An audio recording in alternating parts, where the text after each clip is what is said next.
Hola queridos amigos de Juntos en la Experiencia, un placer como siempre reencontrarnos en este espacio en el cual navegamos por diferentes temáticas, conversamos con profesionales que llegan desde diferentes partes del mundo también. Ustedes saben, se los he contado en más de una oportunidad que yo estoy aquí en Uruguay, que es mi país natal, y desde el cual grabo estas entrevistas semana a semana. Y bueno, como les decía, dialogo con gente de diferentes puntos, pero hoy me toca dialogar con un compatriota, con un uruguayo que desde aquí, al igual que muchos de sus colegas investigadores a nivel científico, están realizando un trabajo que obviamente no se circunscribe a este país, sino que toca temas que son de alcance mundial. Y me refiero a Emiliano Trías. Para que lo conozcan un poco más, les cuento que él es investigador del Laboratorio de Neurodegeneración del Instituto Pasteur de Montevideo. Además, Emiliano es doctor en ciencias biológicas, especializado en neurociencias. Hizo su maestría en el Instituto de Investigaciones Biológicas Clemente Estable, de aquí, de Uruguay, y el doctorado en el Instituto Pasteur, en colaboración también con la Universidad de Oregon en Estados Unidos. Y con él vamos a hablar acerca de la esclerosis lateral amiotrófica, esta enfermedad neurodegenerativa, acerca de, bueno, ¿qué expectativas tienen los pacientes que son diagnosticados con ELA? ¿Qué tratamientos, si es que los hay en este momento? ¿Y hacia dónde van las investigaciones respecto a esta enfermedad? Emiliano, bienvenido a Juntos en la Experiencia. ¿Cómo estás? Bueno, muchas gracias por la invitación, buen día para todos. Muy bien, por suerte, como bien decías, estas semanas son medio particulares porque el 21 de junio se conmemoró el Día Internacional de la Esclerosis Lateral Amiotrófica y bueno, con la organización Tenemos ELA Uruguay intentamos darle un poco de difusión y tratar de concientizar un poco a la gente sobre esta enfermedad tan dura y tratar de acercar a la gente, a la organización y dar a conocer nuestras investigaciones y sobre todo el tremendo trabajo que hace la organización con los pacientes y con los familiares. Hablamos de ELA, una sigla que seguramente hemos escuchado por allí, y bueno, esclerosis lateral amiotrófica, pero saliendo del nombre en sí, ¿cómo le podemos explicar de qué se trata esta enfermedad a quienes no han tenido un contacto más directo o por algún familiar con ella? Bueno, la ELA entra dentro de lo que se conocen como enfermedades neurodegenerativas, es decir, que hay una degeneración del sistema nervioso. En particular en la ELA, estamos hablando de una enfermedad caracterizada, o sea, que se caracteriza por la muerte de un tipo muy especial de neurona, que son las neuronas motoras, ¿sí? Nosotros nos podemos mover gracias a las señales que nuestra corteza motora le envía a nuestras neuronas motoras en la médula espinal, y las neuronas en la médula espinal conectan con sus axones cada uno de nuestros músculos. Los axones son como cables, digamos, que salen desde la neurona y conectan directamente los músculos y le envían la señal de moverse. Entonces, por eso es que nos podemos mover, por la señalización entre nuestro cerebro y nuestros músculos. En la ELA, esas neuronas motoras del cerebro y de la médula se mueren, ¿sí? Se degeneran. Al suceder eso, el músculo pierde la conexión que existe con el sistema nervioso a través de esos cables que decíamos y pierde la capacidad de contraerse. Es decir, si el músculo no está conectado con el sistema nervioso, pierde la capacidad de contraerse y se genera una parálisis, sí, muscular, que es progresiva. Comienza con algunos síntomas como cansancio, algunas fasciculaciones, pérdida de tono muscular, de masa muscular, y se va dando una parálisis progresiva donde el paciente va perdiendo las capacidades de moverse hasta quedar completamente paralizado. Y es una enfermedad que, si bien se descubrió o se describió por primera vez a comienzos del siglo XIX, todavía hoy, en pleno siglo XXI, no tiene cura. No hay ningún tratamiento farmacológico o médico que pueda detener el avance de esta enfermedad.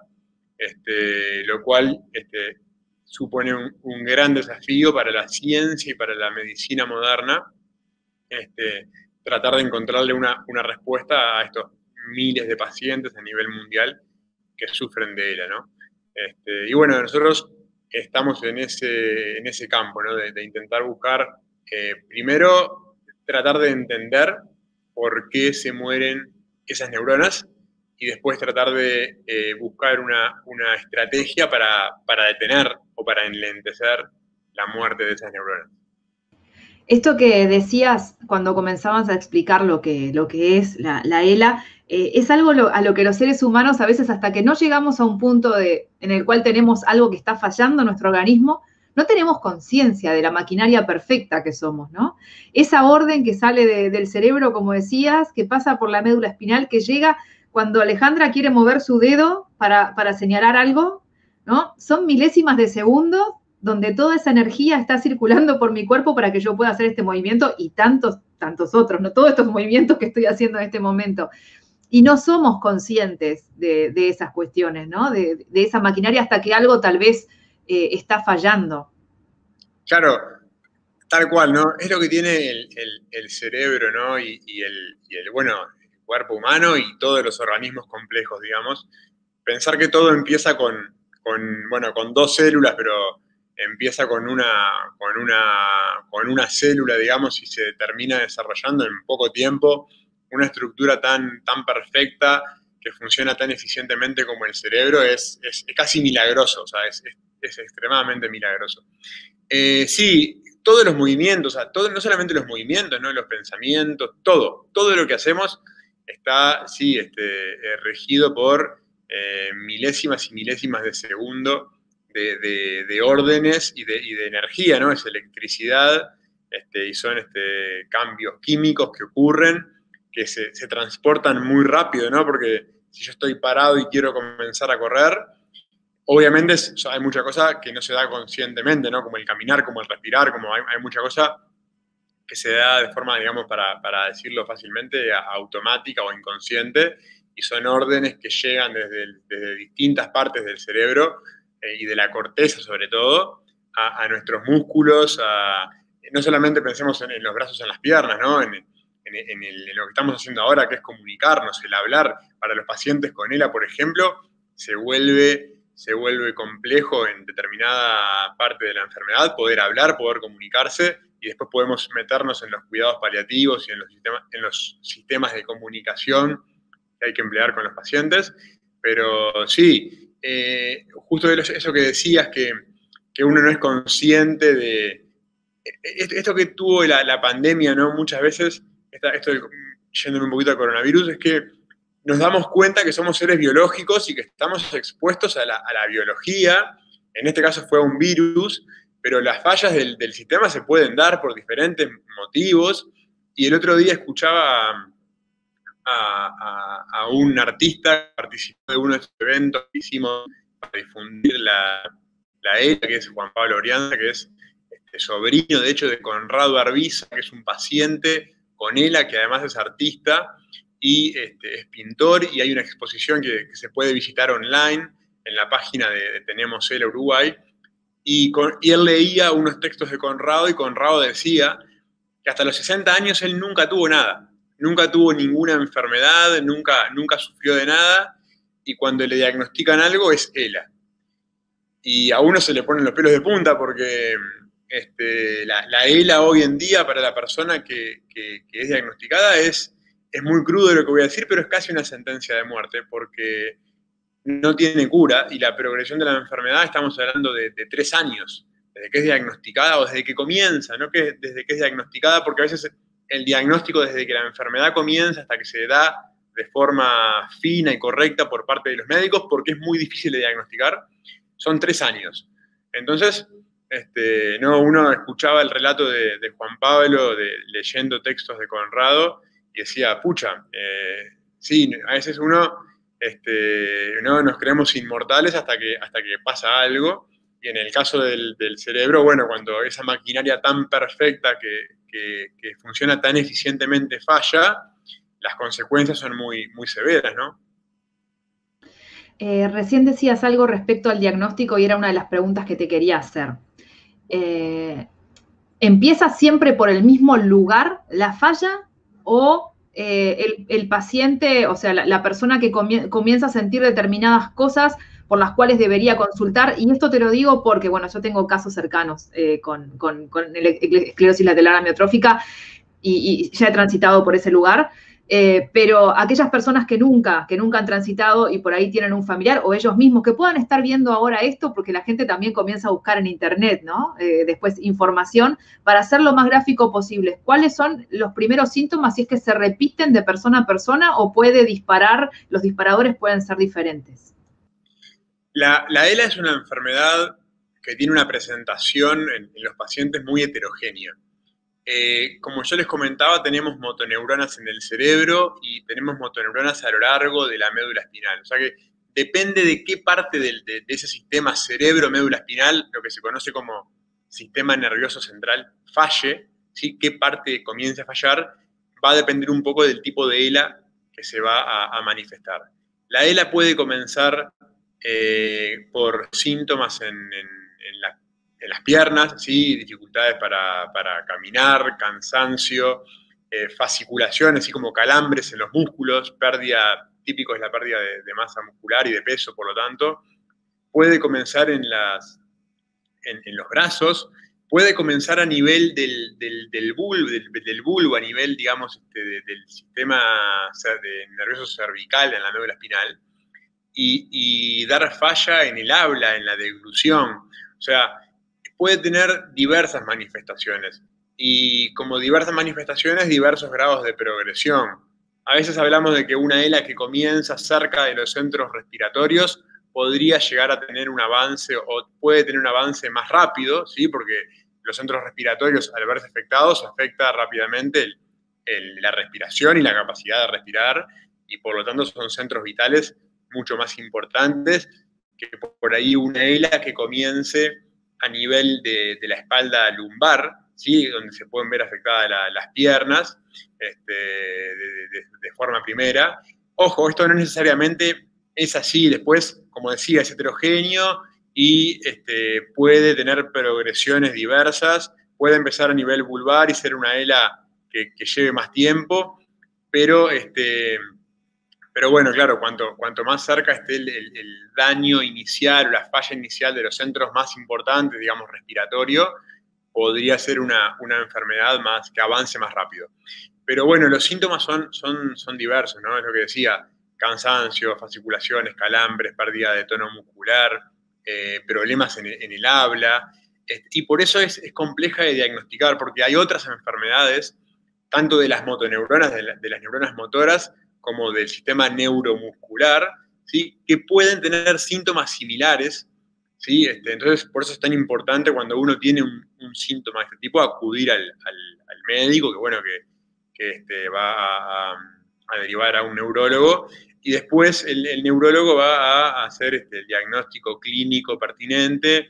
Se van a ir descartando otras enfermedades, ¿sí? Autoinmunes, etcétera. Y después, bueno, sí hay estudios, digamos, electromiogramas, para ver cómo están la conductividad, ¿no? De esos axones, esos cables que decíamos, y de los músculos, para después sí terminar diagnosticando, si se descartó todo el resto, una esclerosis lateral amiotrófica, ¿no? Pero es una enfermedad súper heterogénea que puede manifestarse de diferentes maneras. ¿Hay alguna prevalencia en cuanto a grupo etario, sexo, no sé, hasta ocupaciones de las personas? Siempre decimos que, voy a hablar en principio de Uruguay y después hablo a nivel global. En Uruguay, la incidencia de la ELA, es decir, cuántas personas son diagnosticadas por año, vamos a decir, en Uruguay por año son diagnosticadas 1.42 personas de cada 100.000 habitantes. Es decir, que por año más o menos tenemos unos 50 casos nuevos de personas diagnosticadas. La prevalencia es un poquito mayor, es decir, cuántas personas tenemos en este momento conviviendo con la ELA, es de 1.92 de cada 100.000, o sea que es un poco más, o sea, hay más personas que esas 50 viviendo con ELA en Uruguay. En cuanto al grupo etario, es un poquito más común en hombres, ¿sí? Es una enfermedad que típicamente se desarrolla en los 60 años, ¿sí? más o menos unos pocos años, 58, 62, 63. En el mundo los números son muy similares. En el mundo la incidencia siempre anda entre 1,5 y 2,5 y la prevalencia a veces puede ser un poquito mayor en algunos lugares, pero más o menos los números que se dan para Uruguay se dan para, podemos decir, que se dan para el resto del mundo. Lo que sí es importante destacar es que en Uruguay, por ahí, lo que es más complejo es el tema de los cuidados paliativos y del sistema, cómo el sistema de salud se ocupa de esos pacientes, que es fundamental para mejorar la calidad de vida e incluso para aumentar enlentecer la progresión. Eso después nos podemos charlar de eso. Y en cuanto al tema de quién puede desarrollar esta enfermedad, es cualquiera puede desarrollar la ELA. Hay mucho estudio, por ejemplo, muy interesante es el caso de los jugadores profesionales de fútbol, ¿sí? Hay estudios, sobre todo los italianos, fueron pioneros en estudiarla epidemiológicamente, qué sucedía, o sea, si había una mayor, perdón, si había una mayor probabilidad de desarrollar una enfermedad como la ELA en personas que habían sido jugadores profesionales de fútbol. Y en Inglaterra, al igual que en Italia, se vio lo mismo, que sí aparentemente hay una probabilidad un poco mayor si uno fue un deportista, futbolista de élite, en desarrollar enfermedades de la motoneurona. Recuerden el caso los casos del fútbol americano, ¿no? Que hay una mucho mayor, por ejemplo, probabilidad de desarrollar demencias pronto-temporal por la cantidad de golpes en la cabeza que sufren esos deportistas. Ahí sí es muy clara la asociación golpes en la cabeza, daño de las neuronas.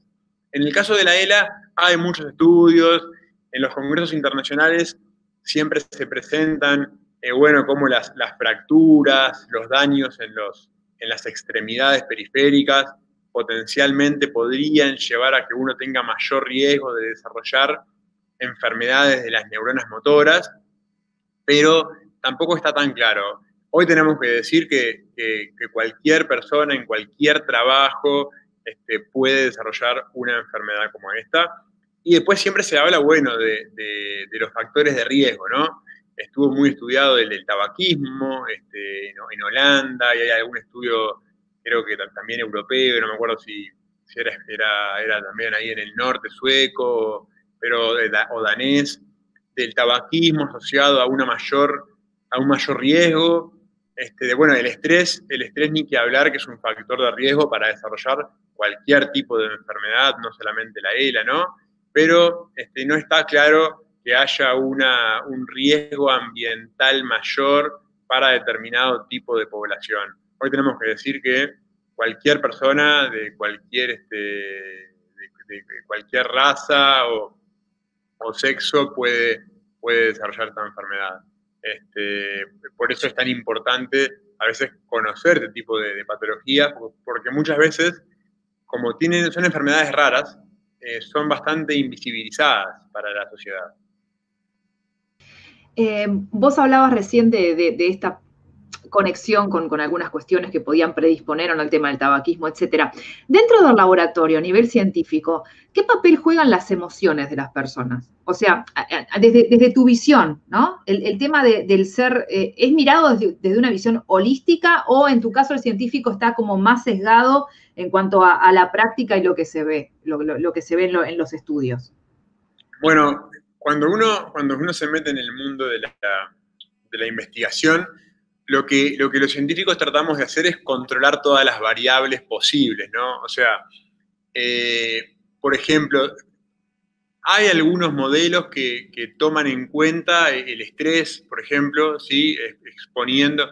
Nosotros, para hacer un paréntesis, en el laboratorio, para poder aproximarnos a estudiar una enfermedad muy compleja como la ELA, trabajamos con modelos animales, ¿sí? Los modelos animales que fueron desarrollados en los 90 para estudiar la ELA y otras enfermedades neurodegenerativas, simulan muy bien, estamos hablando de ratones y de ratas que desarrollan una ELA. Entonces, nosotros tenemos generalmente condiciones controladas de investigación, porque si no, sería muy complejo poder sacar conclusiones.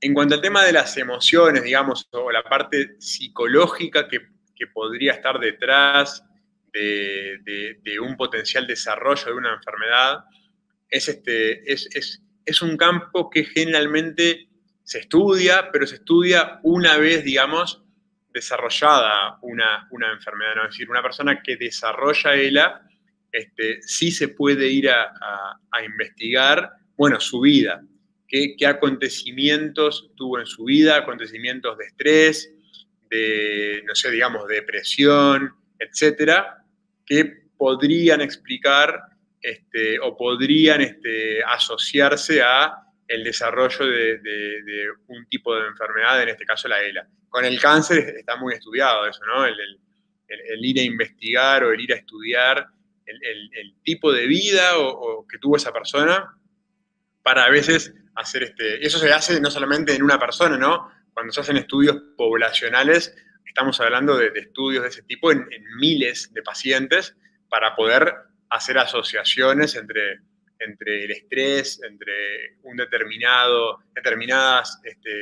determinados factores de riesgo y la aparición de una enfermedad. Pero en el laboratorio eso es muy complejo. Hay algunos modelos, digamos, de estrés, pero son tipos de estrés controlado, ¿no? Que si se pueda medir para después poder sacar conclusiones. El otro día estaba viendo en internet que creo que fue a principios de este año que hubo algunos artículos por allí que levantó prensa que tiene que ver con la parte científica respecto a algunos estudios que por ahí estaban enlazando la ELA con temas a nivel intestinal. Cada vez se habla más también, ¿no?, del tema de las neuronas que existen en el intestino, como que el intestino está cobrando un papel muy importante con todo lo que eso significa en cuanto a esos factores externos del estrés, etcétera, y también la alimentación que tenemos. No solo estoy relacionándolo con el ELA, sino con un montón de cosas, ¿no? Pero ¿ha llegado algún paper acá a nivel internacional que tenga que ver con algún foco a nivel intestinal para con la ELA? Hay mucho trabajo, lo que se llama el gut-brain connection, ¿no? Es la conexión entre el cerebro y el intestino. Es algo que sí, que está muy de moda y justificadamente, ¿no? O sea, la conexión cerebro-intestino es muy importante en la salud humana. Nuestro intestino y todo nuestro sistema digestivo, digamos, está completamente inervado y conectado por el sistema nervioso, y de hecho no solamente tenemos conexiones neuronales, sino que tenemos otros tipos de células del sistema nervioso, como células gliales, que están presentes en nuestro intestino, y nuestro intestino es un órgano extremadamente importante en la salud, en nuestra salud, no solamente además por todo el tema de la microbiota, ¿no? de las poblaciones bacterianas que allí viven y que tanto tenemos que cuidar porque pueden determinar el tipo de salud que tenemos. En la neurodegeneración, ya hace algunos años, han empezado a aparecer ese tipo de asociaciones o de estudios que relacionan la salud del cerebro con la salud del intestino. Por ejemplo, hay un estudio muy interesante en Parkinson, que también estudiando miles de pacientes, hay un nervio muy importante que va de nuestro cerebro a nuestro sistema digestivo, que se llama nervio vago, ¿sí? Y muchas veces en pacientes que sufren de gastritis crónica o de enfermedades del sistema digestivo, se realizaban vagotomías, es decir, se cortaba ese nervio. Y empezaron a estudiar si las personas con vagotomía, que tenían una cierta desconexión entre el cerebro y el intestino, eran menos propensos a desarrollar Parkinson. Y se vieron algunas asociaciones, como que las personas que tenían una vagotomía, que tenían ese nervio cortado, tenían menos posibilidades o probabilidades de desarrollar Parkinson. En la ELA, hace unos años, unos colegas alemanes hicieron un estudio similar y no vieron en principio con la ELA una asociación directa. Otros estudios en modelos animales vio una pequeña probabilidad aumentada de patologías como la ELA asociadas a algunas poblaciones bacterianas, digamos, tóxicas o más tóxicas para el organismo, pero todavía se está estudiando, es un tema muy candente en la neurociencia, comenzar a estudiar esas conexiones cerebro-intestino, y yo creo que en los próximos años vamos a tener algunos resultados. Nosotros en el laboratorio acá en Uruguay no trabajamos por ahora porque tenemos grandes, talentosos colegas acá en el instituto que trabajan específicamente en la microbiota y en las bacterias de nuestro intestino, y siempre estamos ahí charlando para hacer algo en conjunto, pero todavía no hemos comenzado. Pero a nivel internacional sí, es algo que se está estudiando, todavía sin ningún resultado rimbombante, vamos a decir, o muy claro de esa asociación entre el intestino y ser propenso a desarrollar una enfermedad neurodegenerativa. ¿Y qué pasa a nivel de los fármacos? La parte farmacológica respecto al tratamiento después de que un paciente es diagnosticado con ELA. Bueno, hoy en día existen 2 fármacos aprobados para el uso, voy a decir, no voy a decir el tratamiento, y ahora explico por qué. Hay 2 fármacos aprobados para el uso en la ELA. Uno es un fármaco ya aprobado hace ya varias décadas, que se llama Riluzol, ¿sí? Que está demostrado en una población de pacientes puede prolongar la vida del paciente en unos poquitos meses, 2, 3 meses. Por lo tanto, no es un fármaco que vaya a enlentecer de forma significativa la sobrevida después de comenzar. Y el otro es un fármaco aprobado en el 2017 o 18, que se llama Edarabona, que ha sido muy controversial, ha sido muy cuestionado porque el efecto potencial es sobre un pequeño porcentaje de los pacientes, y al igual que el Riluzol, la Edarabona no parece ser un fármaco muy efectivo enlenteciendo la progresión de la enfermedad. Por lo tanto, hoy tenemos que decir que en la ELA no existen tratamientos farmacológicos que mejoren la calidad de vida o que enlentezcan la progresión. Y por lo tanto, bueno, esa es una búsqueda incesante. De hecho, hoy en ensayos clínicos sí se están probando por lo menos 50 o 60 fármacos nuevos en esa búsqueda, ¿no? En la búsqueda de realmente enlentecer la progresión de la enfermedad, pero todavía sin mucho éxito. Nosotros en el laboratorio hace muchos años estamos trabajando con un fármaco, una familia de fármacos, ¿sí? Que son fármacos que se utilizan típicamente en el cáncer, y tenemos varias publicaciones probando este fármaco en particular, con el que trabajamos en nuestros modelos animales, con resultados muy promisorios, y ese fármaco se va a comenzar a probar nuevamente en pacientes. Ahora esperemos que en el segundo semestre del 2020 hubo unos retrasos por el tema de la pandemia mundial, pero ese fármaco ya pasó algunas fases clínicas, ¿sí? Ya fue probado en pacientes con resultados promisorios, ¿sí?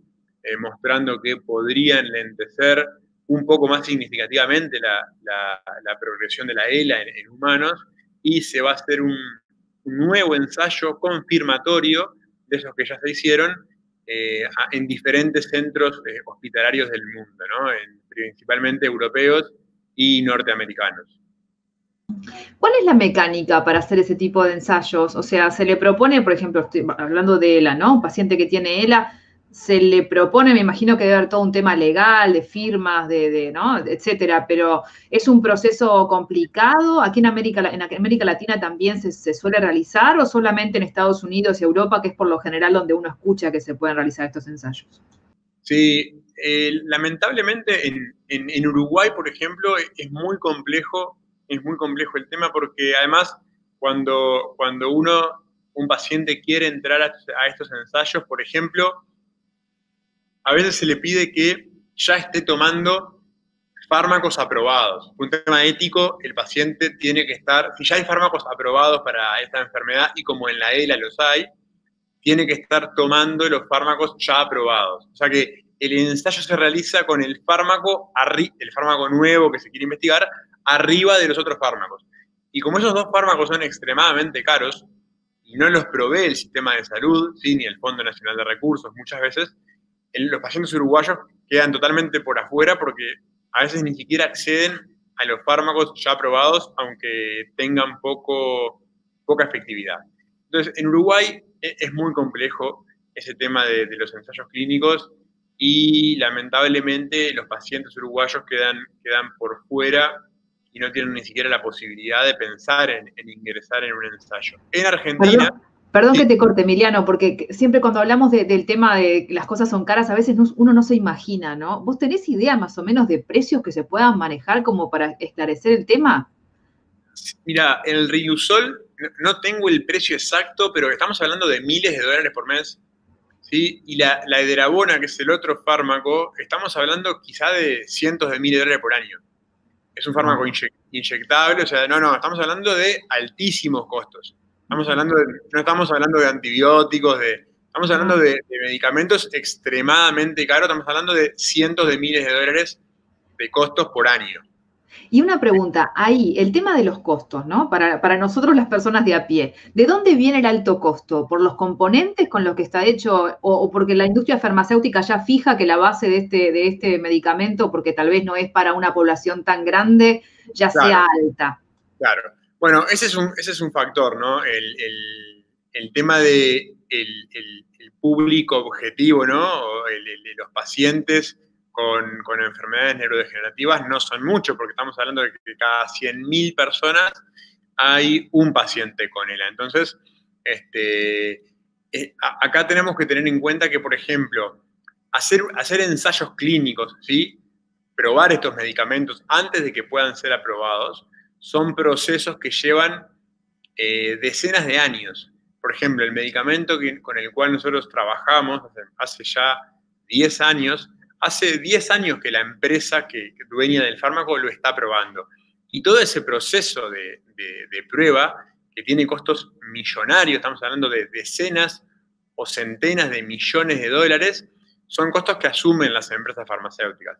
Y después, claro, la empresa es una empresa, tiene que ganar dinero, y cuando los pacientes son pocos, los costos se vuelven muy elevados.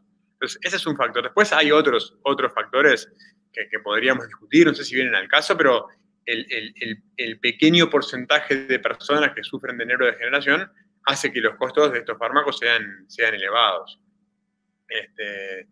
Y bueno, tal, como les comentaba, ¿no? En Argentina, por ejemplo, en uno de los ensayos clínicos que se hizo con este fármaco que nosotros trabajamos en el laboratorio, que se llama masitinib, ¿sí?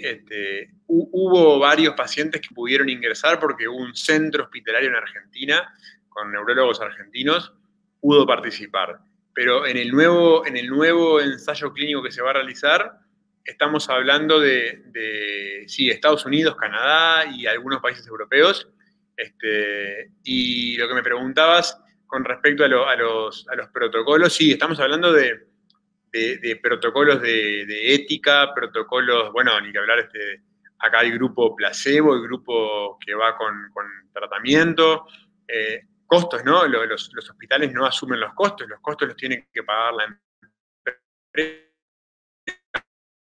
jugados entre los hospitales y la empresa, donde la empresa se hace cargo de todo, de la parte de enfermería, de la parte médica, de administrar el medicamento, por supuesto, pero después de hacer todos los estudios de control, ¿no? De toxicidad, de que el medicamento no haga daño, hay que hacer estudios funcionales hepáticos, estudios de hemogramas completos semanalmente o cada 2 semanas, depende un poco del protocolo y del medicamento que se esté probando, pero el paciente ni que hablar que tiene que ir al centro asistencial o todas las semanas o una vez cada 15 días, dependiendo, son ensayos que llevan mucho tiempo, ¿no? Estamos hablando de por lo menos 18 meses y pasados esos 18 meses, toda una cantidad de análisis estadístico que hay que hacer con gente especializada en estadística para ver que los efectos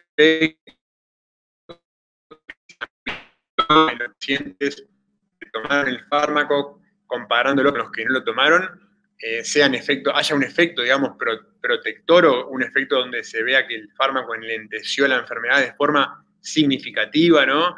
Y por eso estamos hablando de que participan 600 personas, 600 pacientes y decenas o centenas de médicos y enfermeros y gente que se dedica a la estadística. Son cosas muy costosas, muy complejas. Y bueno, y Uruguay hoy está todavía un poco, bastante por detrás de poder acceder a ese nivel. Claro, claro. Sí, sí, sí. Te agradezco la explicación porque creo que siempre está bueno saber un poco más, meternos un poco más en la cocina. Como para ir redondeando, hoy hablabas de un tema que me parece muy importante, no solamente relacionado con el ELA, sino también con otras enfermedades, que tiene que ver con los cuidados paliativos. Yo realicé una entrevista con la doctora Gabriela Piris Álvarez del Hospital Maciel, que ha sido una de las promotoras, o la gran promotora aquí del tema de los cuidados paliativos en Uruguay desde hace mucho tiempo. Y hablábamos de ese tema, ¿no? Respecto a los pacientes con ELA, ¿a qué cuidados paliativos se puede tener acceso en este momento? Depende de cada institución, o sea, ¿qué sería lo más beneficioso para que ese momento desde el diagnóstico hasta, bueno, todo lo que recorre la progresión de la enfermedad, el paciente pueda tener una mejor calidad de vida? Bueno, tenemos que, para que sea bien visual, y por visual va a ser, es duro, ¿no? Pensar en que cuando una persona es diagnosticada con ELA, es diagnosticada con una enfermedad que poco a poco lo va a ir paralizando, ¿no? Va a perder la capacidad de moverse, la capacidad de hablar, de comer, de comunicarse y finalmente de respirar. Estamos hablando de que el cuidado de los pacientes, la atención, ¿sí? Más que el cuidado de la atención, tiene que ser integral, ¿no? Estamos hablando de equipos multidisciplinarios, comenzando por un psicólogo, diferentes tipos de médicos, ¿sí? No es que esto lo ve solamente un neurólogo por tratarse de una enfermedad neurodegenerativa, sino que después aparece un neumólogo porque aparecen problemas respiratorios, aparece otorrinolaringólogo porque el paciente muchas veces tiene que ir reaprendiendo cómo hablar, aparecen foniatras, fisioterapeutas, intensivistas, equipos multidisciplinarios que tienen que ir incorporándose día a día o mes a mes, dependiendo de cómo la enfermedad vaya avanzando. Eso tiene un costo alto, pero además cuando la enfermedad ya está en una etapa avanzada, estamos hablando de la necesidad de respiradores, estamos hablando de la necesidad de instrumentos sencillo para personas más cómodas que son, pero estamos hablando también de sillas de ruedas sumamente costosas.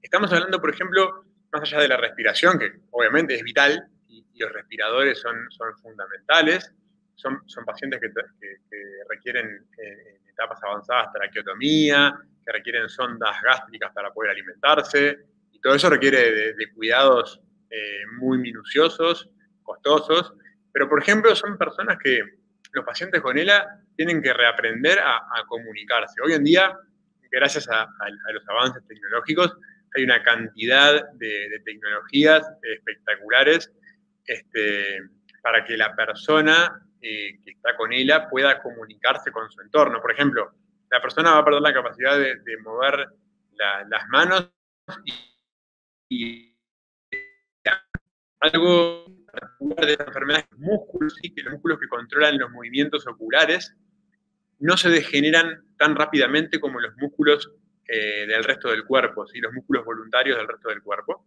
Entonces, el paciente mantiene la capacidad de mover los ojos. Y hoy en día hay diferentes dispositivos, ¿sí? Tablets y diferentes dispositivos de mayor tecnología que le permiten a la persona comunicarse, hablar a través del movimiento ocular. Esos equipos tienen costos altísimos, creo que pueden llegar a andar en los 20, 30 mil dólares. Y no solamente los equipos, el paciente tiene que tener una persona especializada que sepa utilizar el equipo y que sepa entrenar al paciente y a los familiares en la utilización de ese equipo. En Estados Unidos hay muchos centros hospitalarios le brindan al paciente esos equipos sin costo. En Uruguay eso no sucede, depende mucho de lo que el paciente pueda acceder, ¿sí? Depende mucho de la economía del paciente. Y por eso está bueno destacar, por ejemplo, el trabajo de la organización, ¿sí? Tenemos ELA Uruguay, que muchas veces se encargan de ayudar al paciente, a los familiares, no solamente a contener emocionalmente, que sí lo hacen y es fundamental para el paciente y para la familia, sino que muchas veces se encargan de conseguir los instrumentos, respiradores, para tratar de darle a ese paciente y a esa familia la mejor calidad de vida posible. Porque estamos hablando de que van a ser años, ¿sí? Conviviendo con esta enfermedad y por lo tanto va a ser muy costoso. Y el trabajo que hace la fundación en ese sentido es para sacarse el sombrero, los económicos, que depende muchas veces de las donaciones, depende de las actividades que hacemos en esta semana entre junio y julio para recaudar fondos para los pacientes. O sea que por eso está bueno que la gente sepa, que la gente conozca la organización y que si puede y quiere se acerque, contribuya de una mano para tratar de ayudar a estos pacientes que en Uruguay dependen un poco de su economía y reciben poco soporte por ahora del sistema nacional de salud. Bueno, Emiliano, yo te quiero agradecer tu tiempo, la paciencia para contestar un montón de preguntas, porque siempre me gusta ponerme en el lugar de los de a pie, ¿no? De los que por ahí no estamos dentro de un laboratorio y a veces, bueno, se hablan las cosas desde un lugar que para quienes están en el tema es comprensible, pero para los otros no, por eso siempre me gusta como bajarlo a tierra para poder difundir este tipo de cuestiones. Todo el trabajo que ustedes están realizando día tras día, vos y tus colegas en otras áreas, que contribuye y tanto al bien de todos, ¿no? Porque lo que está pasando, bueno, ahora con este tema en este momento cuando grabamos la nota, año 2020, se lo digo a los que lo vean en el futuro, que todo este tema del coronavirus también ha puesto mucho el foco en lo que es la investigación, ¿no? En países en los que a veces lo tenemos un poco abandonado y los tenemos ahí metidos adentro del laboratorio, pero no les damos por allí mucha importancia, la importancia que se merecen. Sí, te agradezco la oportunidad de seguir difundiendo el laburo que hacemos los científicos, bueno, y en este caso también la organización Tenemos ELA. Es cierto lo que decís, el problema con el coronavirus sacó a la luz para que la gente, digamos, los que no estaban metidos en la ciencia, pudieran ver lo bien que trabaja la ciencia uruguaya, y acá dejo de lado de la neurociencia, que de hecho quiero aclarar que en neurodegeneración y en ELA no trabajamos solamente acá en el instituto, sino que hay una red de colaboradores a nivel nacional muy grande, son decenas de investigadores en Facultad de Medicina, en el Instituto Clemente Hable, son de colaboradores que trabajamos juntos, además muchas veces tenemos varias publicaciones en conjunto, que son grupos además que vienen trabajando en neurodegeneración desde principios del 90. Uno se sumó hace menos tiempo, pero es una red de colegas. Y bueno, y saliendo un poco de la neurociencia, en Uruguay hoy somos, creo que a nivel, voy a hablar de Sudamérica para reducirlo un poquito más, la ciencia nacional está en un gran momento. En los últimos 15 años, ¿sí? Cuando Uruguay comenzó a salir de la crisis del 2002, se comenzó a invertir, por ahí no tanto como uno desearía o no tanto como uno espera que un día se haga, pero sí se invirtió mucho en ciencia, se creó el Sistema Nacional de Investigadores, apareció la creación de la Agencia Nacional de Investigación, después apareció el CUDIM, se fortaleció la Universidad de la República, que logró descentralizarse, y hoy hay equipos de investigación en el interior que antes no había, ¿no? En Tacuarembó, en Salto, en Rocha, etc. La ciencia nacional está en un gran momento. Fue una prueba de fuego esto que sucedió con el coronavirus, y a la ciencia le costó un fin de semana, hablando sencillo, responder a eso. La sociedad tenía un problema y nosotros los investigadores estamos para responder a problemas de la sociedad, al fin y al cabo. Y la ciencia respondió de forma extremadamente rápida, demostrando que esa inversión que Uruguay hizo en el conocimiento, la inversión que el país hizo en la investigación y en la ciencia, dio resultado, ¿no? Y creo que es el camino que está muy claro, tenemos que seguir. En Uruguay, entiendo si así ciencia. En los países más desarrollados, esa discusión la dieron hace ya muchas décadas atrás y hoy no se discute que el camino es el del conocimiento. En Uruguay, bueno, si tenemos que seguir dando esa discusión, la vamos a seguir dando, pero creo que algo bueno que tuvo esta situación sanitaria mundial fue mostrar que esa inversión que se viene haciendo en la ciencia en el país no es en vano y que realmente puede dar respuestas a la sociedad. En este caso fue con un virus, fue con una pandemia, digamos, una situación de una enfermedad viral, pero la ciencia da respuestas en Uruguay día a día a cosas que muchas veces quedan invisibles, que la gente no ve, que está capacitada para responder. Así que creo que eso fue algo bueno y que quiero agradecerle a ustedes, los periodistas y la gente que trabaja en los medios y que le da lugar y que también está interesada por estar a medios científicos y conocer un poco más sobre el trabajo que se hace en nuestro país, que es de primer nivel mundial a nivel científico. Entonces está bueno destacar también el trabajo de ustedes como divulgadores, que es fundamental para que nosotros podamos mostrar lo que hacemos. Muchísimas gracias, Emiliano. Ha sido un placer y bueno, nos encontraremos en algún momento en el futuro hablando de este u otros temas que valga la pena poder difundir. Será un placer. Muchísimas gracias, fue un placer y será hasta la próxima. Hasta la próxima.